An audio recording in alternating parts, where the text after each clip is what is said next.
Welcome to the June 19th edition of Colorado Inside Out Postgame, a special web-exclusive production here on Channel 12. Let's get a quick take on the South Carolina Church Massacre that occurred early this week. According to media reports, the suspect was charged with 9 counts of murder and admitted that he hoped to ignite a race war. Petty Cahoon of Westward, the week started out with silly comments about race with the woman from, I think it was Tacoma, but claiming to be transracial. And the week ends with this tragedy in South Carolina. It's hard to know what to say about it, but it's also, we know we can't ignore it. Your thoughts? Right. Well, we entered the week talking about, everybody was talking about Rachel Dolezal, the head of the NAACP in Spokane, which is not known for a huge black population, but even so, you have to think there were probably people more qualified for this job or who didn't lie to get the job, more to the point.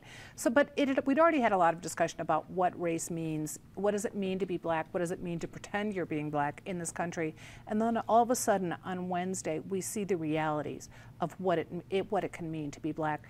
In this black church in Charleston, the most historic church with this incredible background, founded by free blacks in the 1816 a group, and what has come from people in Bible studies. It shows just how deadly serious the discussion of race can be, and racial hatred, and what we need to do as a country to start bringing these incidents to light. David Culper of the Independence Institute and DU Law School. I heard earlier somebody talking about this kind of being a combination of Columbine and Ferguson, and two very quick one-word ways that you can describe things. As you looked at it, what were some of the thoughts you have about what happened? Well, I don't think it has anything in common with Ferguson, where, as it turned out, a police officer lawfully defended himself against a deadly assault. It is like Columbine. It was an intentional act of terrorism. It's also like Charles Manson, who his mass murders were, in his twisted, evil mind, he thought he was going to ignite a race war as well. You know, the church traces itself back to Denmark Vesey, who in, I believe, 1820 attempted to lead a slave rebellion in the South. And for so long, it was illegal for blacks to assemble in a group in the South, including in churches, and that was part of the fight that went on in Reconstruction and thereafter.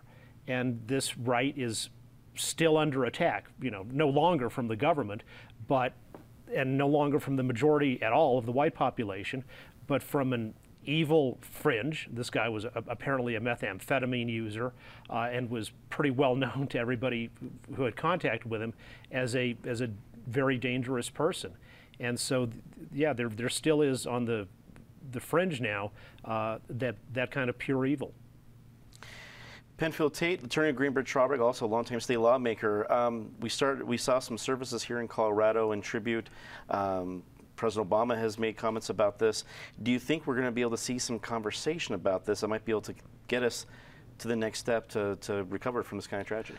You know, I hope we do. As a nation, we sometimes have a history of having a tragic event. We react immediately, and then the conversation sort of dissipates because it's too uncomfortable to deal with. But going back to the point I think you were offering with David, when you look at this tragedy, and it's just so hard to contemplate people in a prayer meeting being murdered. But when you look at that and you put it in the context of Ferguson, Cleveland, Long Island, and these instances where black men are being killed or abused or attacked by law enforcement, the context it provides is it's a way of saying that as a country, we haven't overcome or really dealt with and resolved some issues around race and color and ethnicity in this country. That if, for some people with some perspective, if you think that too many African Americans are paranoid about everything's racial, well, sometimes it is really racial. And it's not just paranoia, it's accurate. And sometimes it is a hyperactive imagination, but there's still something here that as a community we've got to come to grips with. Number one, we have to acknowledge that it exists. And number two, we need to talk about how we want to deal with it. Natasha Gardner, senior editor of 280 Magazine, wrap it up for us. Well, to build on that, I think the importance of the national conversation is so paramount to everything we do right now. But I've actually been working on a story, without revealing too much, spending a lot of time at the library looking at Denver's own history with racism. And I think that as we've had so many people move into Denver, as it's easy to lose some of that narrative history if you're new to the region, we're also forgetting some of the past that has happened in our own streets and in our own churches and our own communities. And so as we continue this conversation, we should bring it locally, because we don't need to wait for a shooting to happen in our own community to make some progress in conversations about race and class in America. Before we finish tonight, I wanted to at least explain, we talked about a pretty serious topic in Hawaiian shirts. People have been, wait a second, what's going on? This was part of our tribute show that we do for a friend of the show that we lost last year, Susie Aikman, a collector and aficionado of Hawaiian shirts. We make an annual tradition now of wearing a Hawaiian shirt once a year for her and her memory. So that was this week. We didn't make that announcement here on Postgame, but now you know the reason behind that. That is all the time we have for Colorado Inside Postgame this week. Leave us a comment and tell us what you think.